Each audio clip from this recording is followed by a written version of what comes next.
What is good, everybody? Welcome to our new podcast, 16th and 4th. This is a monthly podcast where we meet at the corner of faith and real life in Wellington Heights. My name is Lovar Davis Kidd, but I go by LD. I'm the Worship Arts and Tech Coordinator here at Wellington Heights Community Church. On 16th and 4th, we keep it real, we love our neighbors, and we look for where God is already moving. Now, if you are interested, you can catch a replay of our Sunday Gathering podcast on our YouTube channel. Just search for Wellington Heights Community Church wherever you stream podcasts. And if you're in the neighborhood, stop by sometime. We absolutely love when our neighbors just gather with us. You are always welcome at our church. Today is one of those days where we are going to get into this origin story with Pastor Stephanie and Pastor Keeyon. Welcome, both of you. Yo, Thank you. But before we get started, let's do a quick corner check-in. So when you look at your life right now, not just as pastors, but as people, what is one word you would use to describe this season? Pastor Stephanie, let's start with you. All right. I would say my one word for this season is integration. Integration. I love that word. Can you expand upon that just a little bit? Yeah. So I've been in physical therapy for a long time, and our son Emmett's in physical therapy, and it's been reminding me how important it is that we actually integrate our practices, whether they're spiritual practices or in this case, our physical therapy exercises, integrate those into our regular rhythms and routines, because change doesn't happen by just thinking about it. That's right. Love it, love it. Pastor Keeyon, same question. Yeah, so I think for me, resilience, I think a lot of things can be thrown at you, especially in the summer season. You know, it has this illusion of being a time in which you have a lot of time, but actually lots of things can happen. I think being resilient to be able to kind of accomplish what you need to get done, but also not, almost like what Pastor Stephanie said, not losing some of the things that are important to you, like your faith things, spiritual practices, making time to spend time with the people who you love. And so being resilient in all of those ways. That is amazing. Thank you both for sharing that. So, like I said, we are going to talk about the origin story. So I want to start with you, Pastor Stephanie. So before Wellington Heights Community Church, before the title of pastor, before the vision for the neighborhood, who were you?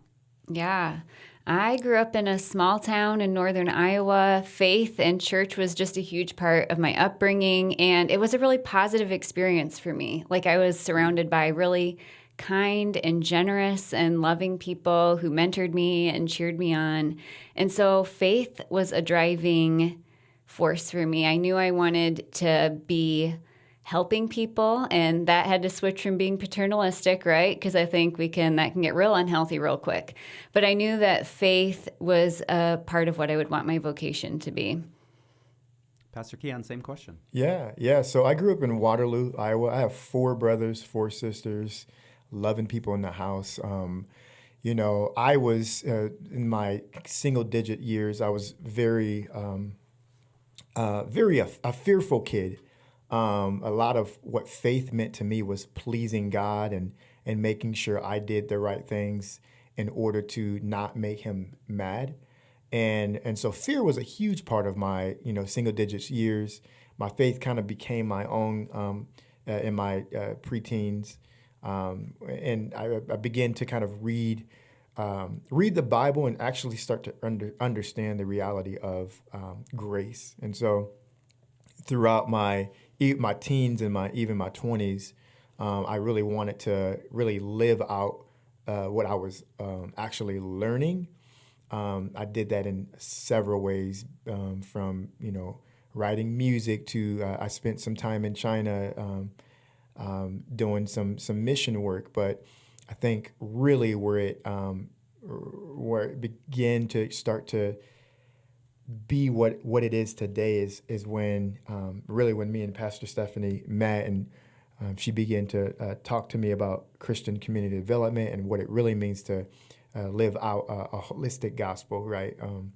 This idea that we're joining God in the work that he's doing, really just the idea of we're meant to be on earth to help each other flourish and that on earth as it is in heaven. And so I'm sure we'll get more into that later in the podcast. But yeah, that's kind of the beginnings of Keeyon. Yeah, I mean, you basically just covered everything that we are going to talk about in the podcast. Extra credit. Stephanie, let's actually talk to you just a little bit more about where you were from, born and raised, family dynamics, all of those different things. Yeah, so I was born in Forest City, Iowa, which is northern Iowa, so close to Minnesota. My mom and dad are wonderful and kind people. And then I have an older brother who I ironically was born on his 4th birthday. So we share a birthday 4 years apart. So happy birthday, Brent. You got a great gift.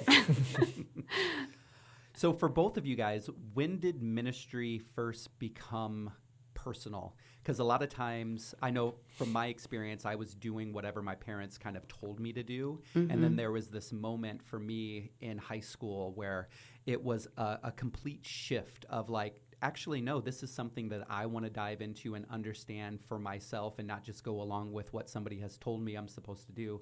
So what about for you two? Yeah, I grew up in the church. My mom and dad were super involved, always volunteering, helping out, teaching Sunday school. So a lot of my free time, when mom was off work, she would be helping at church, and I just went along with her. And so I think that formed me to have like eyes to see where there's a gap and to step in. And I grew up Lutheran, and throughout confirmation, we were paired one-on-one with mentors. So I think that particular faith formation in the Lutheran denomination had me really reckoning at, middle school and high school age, what did faith mean to me?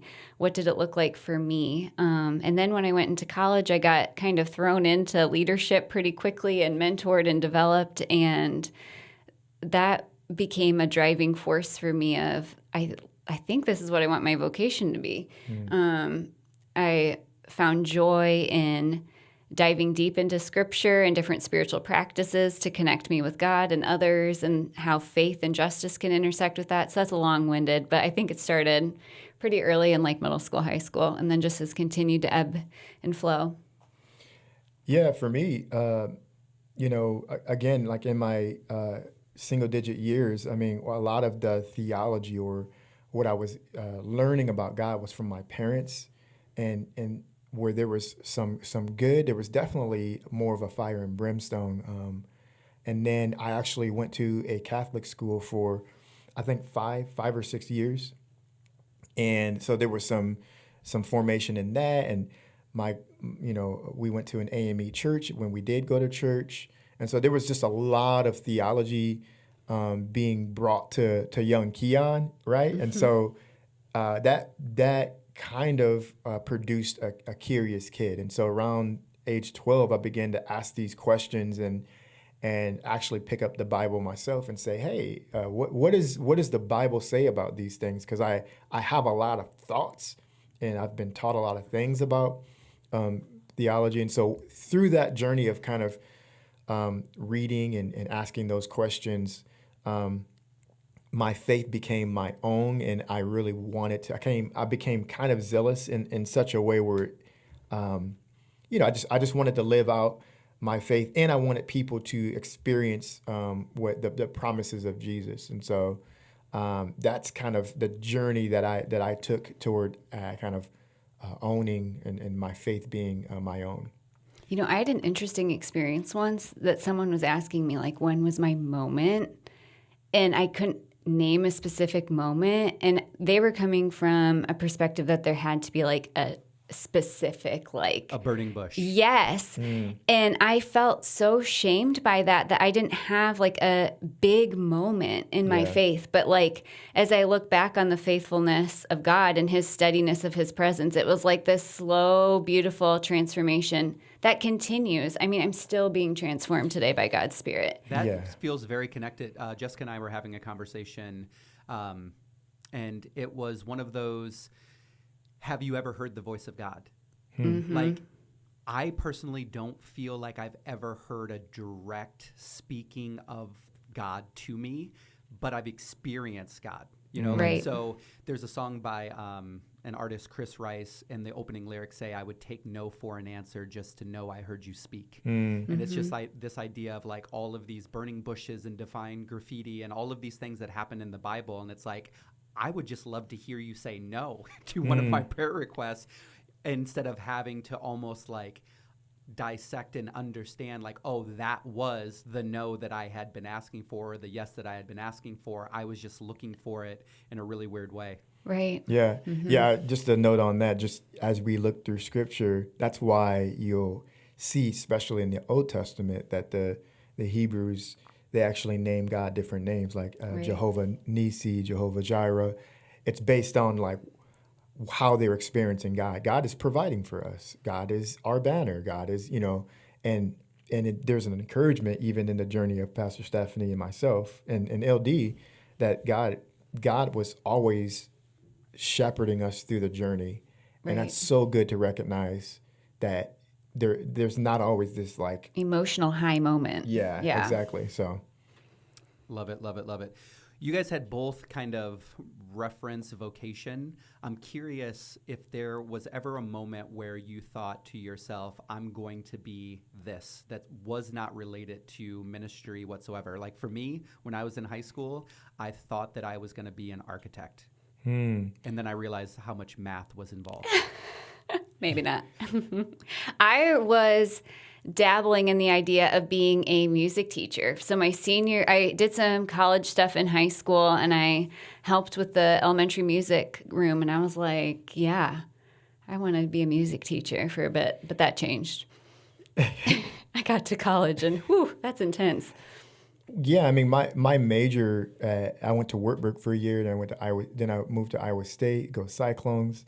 But my major was dietetics. I wanted to be a dietitian. And so my major was dietetics for about 2 years, and I transitioned into communication studies and sociology because there's a reality that I had a lot of thoughts and a lot of theology in my mind that was going everywhere, and I needed something, an outlet. And so, but yeah, I thought I was going to be a dietitian. I didn't quite know what a dietitian was. I was really in high school really interested in food, like what it does to your body. And Maybe you can start meal planning for us. Bring that back out. Sure. I love that. I will sign up for that meal plan. Actually. That's right. Not in this side of Keeyon. So one thing that Wellington Heights Community Church focuses on is the idea of reconciling all things through Christ. And so this is a question for both of you. What drew you to this idea of reconciliation? And maybe it is CCDA, which you can talk about a little bit more, but maybe there's something else, another driving force that kind of brought you to this type of work. Want me to go? All right. I think when I look at scriptures, I look at the way of Jesus, I see Jesus's life and the way of his love bringing all different kinds of people together. And so when we think about church, we think that this is a place where not only the faith community itself, but the wider community can be part of a movement where we can sit with one another across difference, but being rooted in love, that we can listen, we can learn, and we can be stretched. Yeah. There's this reality, like, and I mentioned this before. I had been in a variety of denominations. I've exposed to, the AME Church, the Catholic Church, non-denomination, Lutheran, like Catholic. I knew a little bit about a lot, right? And so one of the things that I saw in the people, not necessarily like the theology of these different denominations, but the people was, we're right and they're wrong. And like being someone who's been exposed to all of these denominations, I'm like, man, how are all of you all right and all of you wrong? And so I was always looking for this kind of like this I don't know, like Martin Luther King said, this beloved community, this place where like all of these differences could come together within their differences, under the umbrella of peace. and we can live out our faith and our expressions in a peaceful way without, harming each other. Right. And we like to say that unity in Christ does not mean uniformity. That does not mean we are all alike, that we all agree on the same things, that we all have the same interests, same worship style preferences. Like, it's not uniformity at all, but it's this ability to respect and appreciate one another and to look for the image and recognize the image of God in you and also in myself. Yeah. So that piece, LD, that you mentioned about reconciling or restoring all things. I mean, there's this reality that I don't think that God was thinking that everybody would be uniformed, right? Like, I mean, even now there's 8 billion people in the world. So there's no way that people are going to be uniformed. So what's God's plan for reconciliation if we're going to keep some of our culture and all of that stuff? And pretty much it is the reality of the church seeing each other as the image of God and going out and being about flourishing of God's creation and God's goal, right? So let's actually talk just a little bit more about this, because I think that this is a really important aspect of church life that is missing sometimes when you walk into the room and you're quickly realizing like, oh, nobody looks like me or everybody looks like me. How, I guess I could tie this into another question. What do people misunderstand about the emotional and spiritual weight of neighborhood ministry solely based off of location?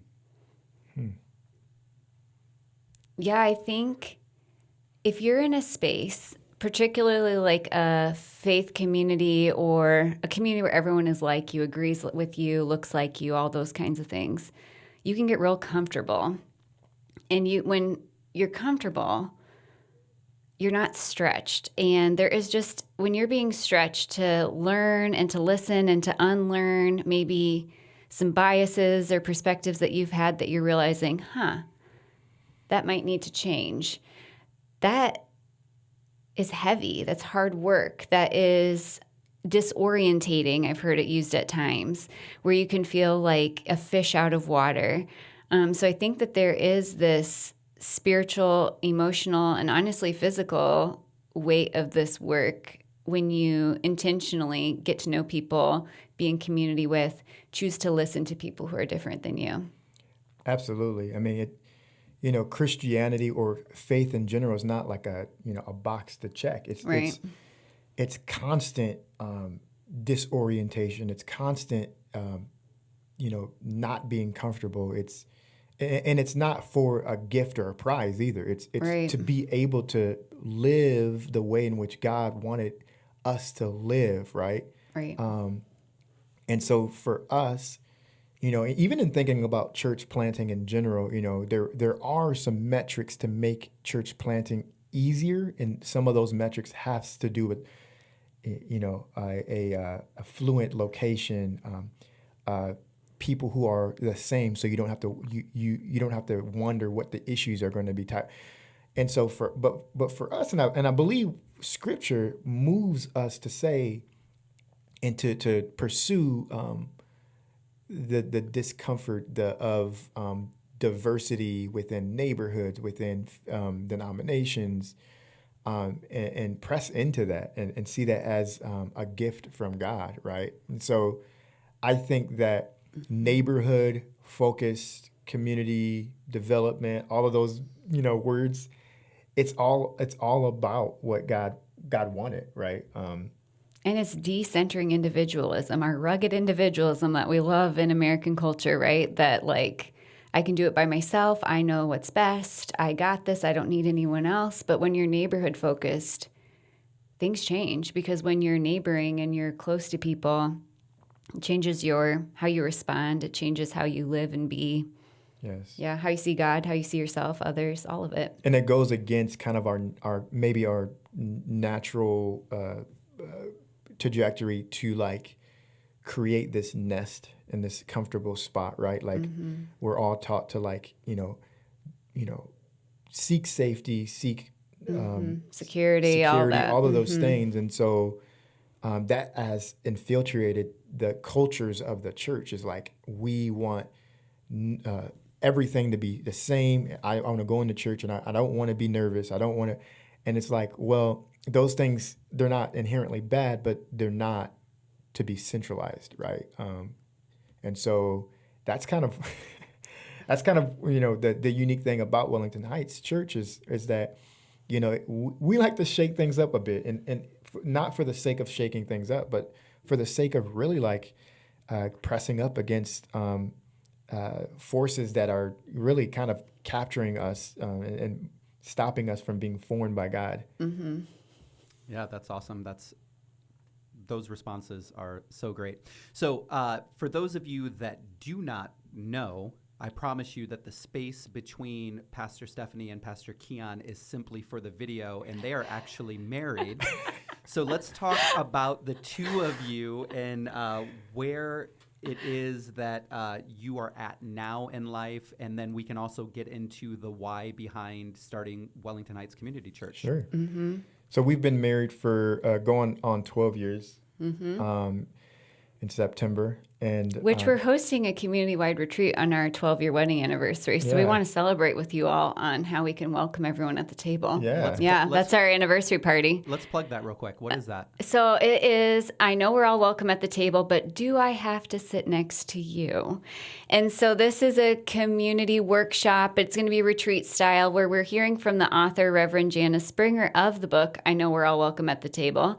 And it will be co-facilitated by Laura Hoy, who's a leader within CCDA and a good friend of ours. But this is going to be a 3-hour retreat where we learn spiritual practices, practical like communication tools, and we can learn how we are not only called by God to reconcile, to live across difference, but we can actually flourish across difference, and we can respect one another. So it'll be a retreat in September on September 20th, 9:30 to 12:30. And if you want more information on that, you can visit our website, wellingtonheightscommunitychurch.org. All right, so thank you for plugging that. Yeah. That's actually really great. So when did you both first begin to sense that God was calling you to start something in Wellington Heights? You can talk about that, and then also just about your relationship, your move from Waterloo to Cedar Rapids, things like that. Yeah, so I'd been involved with CCDA, Christian Community Development Association, since college times at UNI, and I had been passionate about whatever vocation I'd be in. I wanted my faith to intersect with justice. And CCDA talks about the church being the gas, the guts, and the glue for this kind of community development work where not only communities, but people can be holistically restored. And so my hope and my prayer was to be part of a faith community that can do those things. And I actually made a list. Is now a good time to reference the list that I found in my phone? Yes. Okay, so I wrote this with Keeyon back in 2014. Mm-hmm. And so you can expound on this if you want. Absolutely. I feel like we're doing ministry together, leading like reconciliation groups when we were engaged, and we were doing ministry together, working when we were dating, all that thing. So ministry's always been a piece of our relationship, but not only ministry, but just like a foundation in the abundant love of God. So taking out our vocation.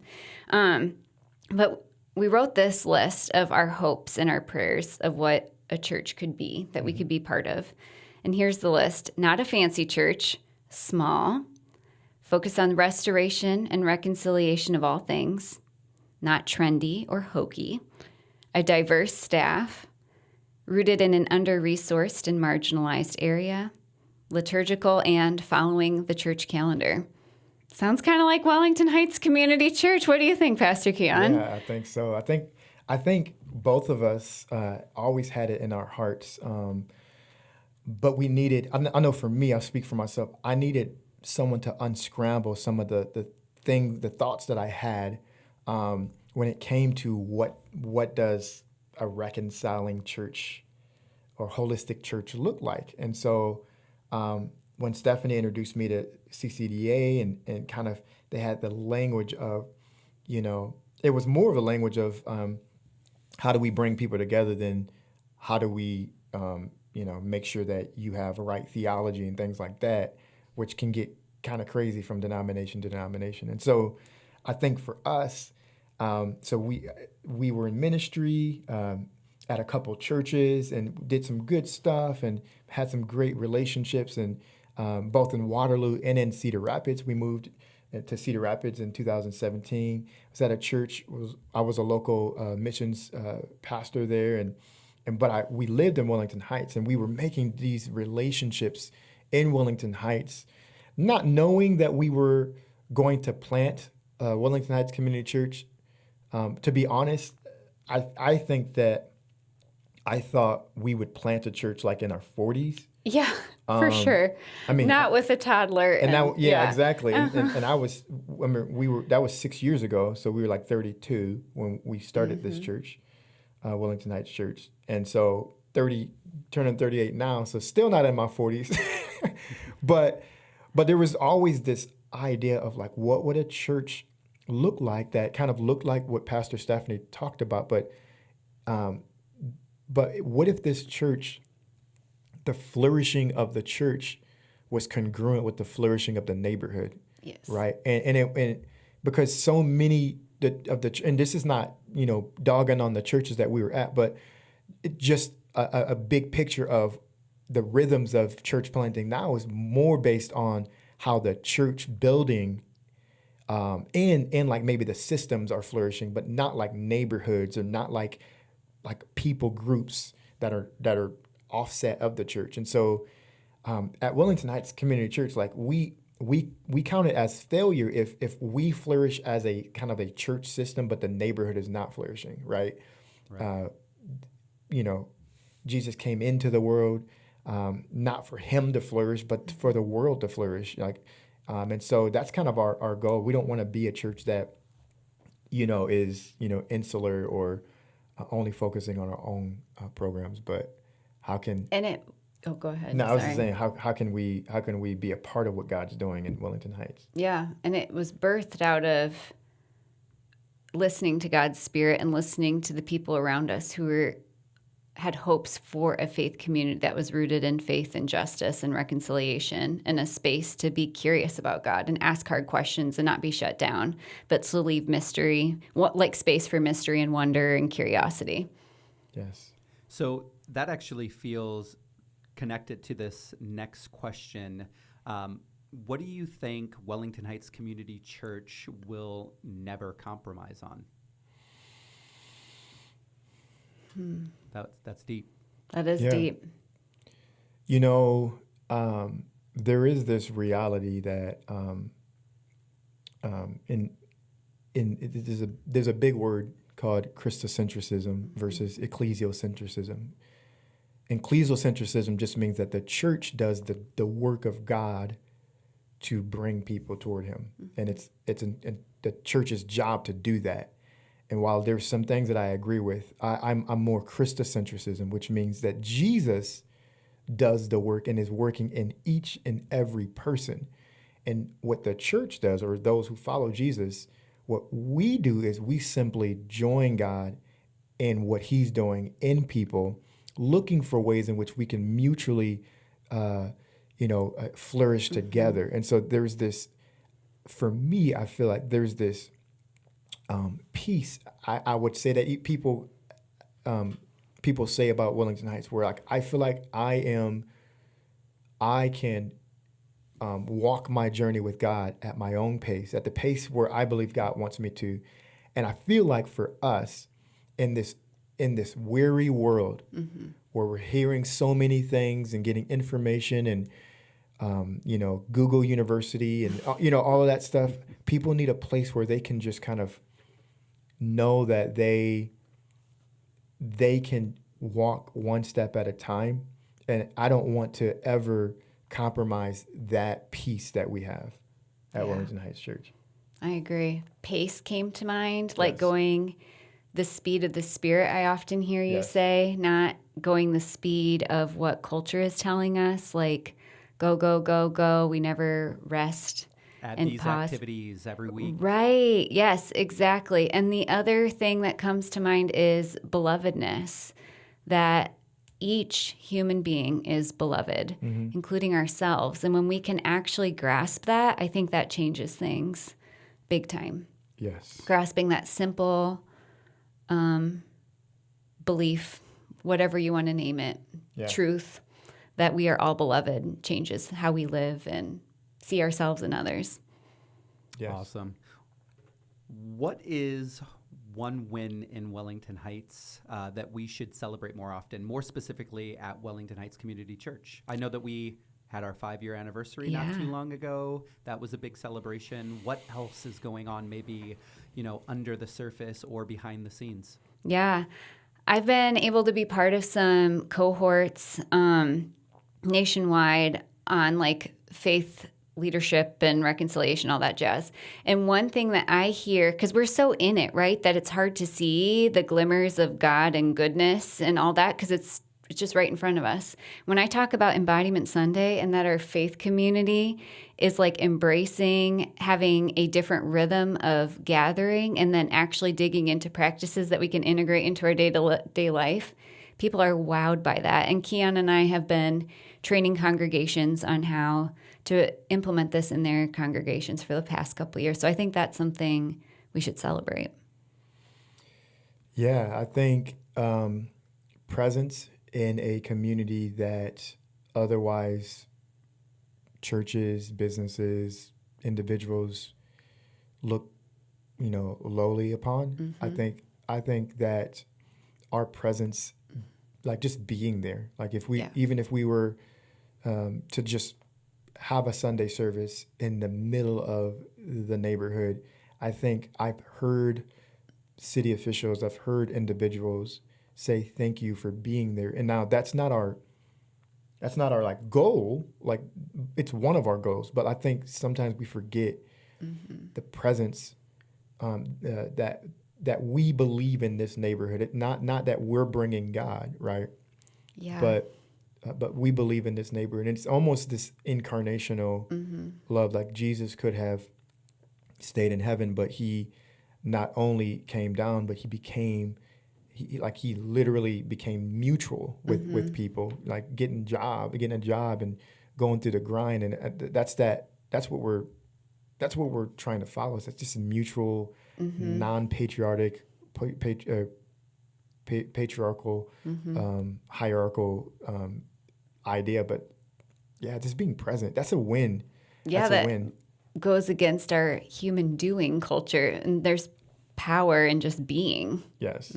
And just to be real, I mean, again, I kind of go off on these tangents, but church plants, there's a reason why churches aren't planting in under-resourced communities. I mean, the funding isn't there, and so there's a lot of fundraising that me and Pastor Stephanie does just to survive, right, and keep a staff and keep buildings. So there's a lot of work that goes into the background in order to plant in an under-resourced community and really like be of the neighborhood, not just like kind of, we're in the neighborhood, but we don't really care about the neighborhood. No, we're really in it. And so there's a lot of background things. And so I understand why people may not want to just be present in an under-resourced community. I get all of that, but I feel that this is trailblazing in Iowa.